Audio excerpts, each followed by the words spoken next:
You know, I think part of it was just the nostalgia of getting the toys back that you had when you were a kid, you know. And interestingly enough, I was talking to some friends last night who were in town for the show, and I think a big reason why we started collecting was because there was a show like Toyman, you know, for us to go to and network with other collectors and find these things that we were looking for from our childhood, you know.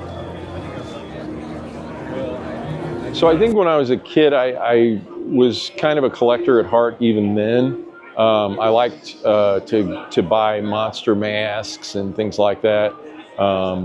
You know, I kind of collected that stuff as a kid, but I became really serious about collecting around maybe 1990.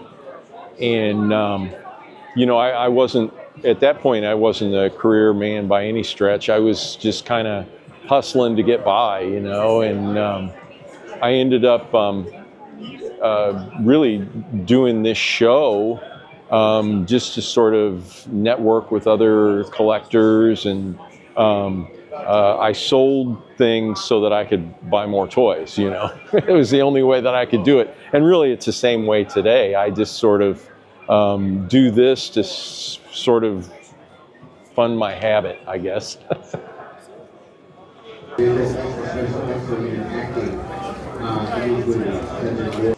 I think my greatest white whale was the Colorforms made a series of bendy space toy figures, and I had a couple of those from childhood when I was little. I inherited those from an uncle.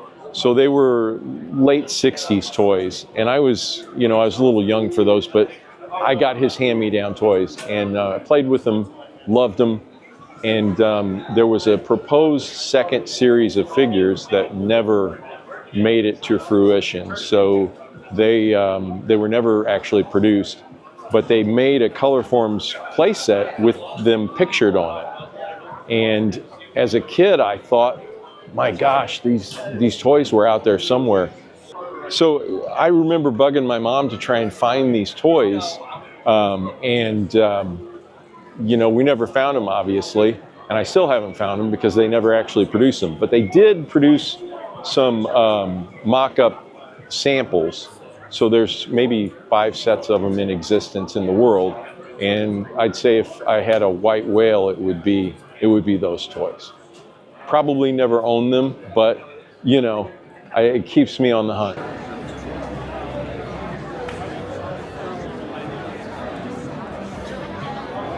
You know, I've got like a few things, I guess, floating around in my collection that I wouldn't part with.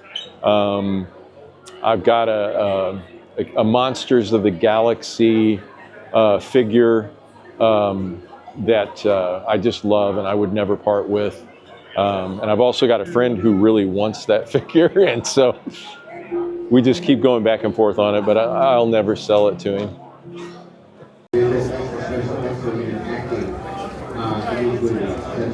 Sure. I'd love to see it continue for 35 years. I don't know if I'll be around to see it for another 35 years, but I've seen the first 35, and I can tell you that it's been, as far as living in this St. Louis area, the show has been a really important part of the community, of the network of collectors. I think way back when it started, it kind of validated the weird notion that grown men and women collected toys, you know, and you know, you were like, oh gosh, there's other people that do this too. So you know, I hope that for the next 35 years it continues to thrive and it continues to bring people together.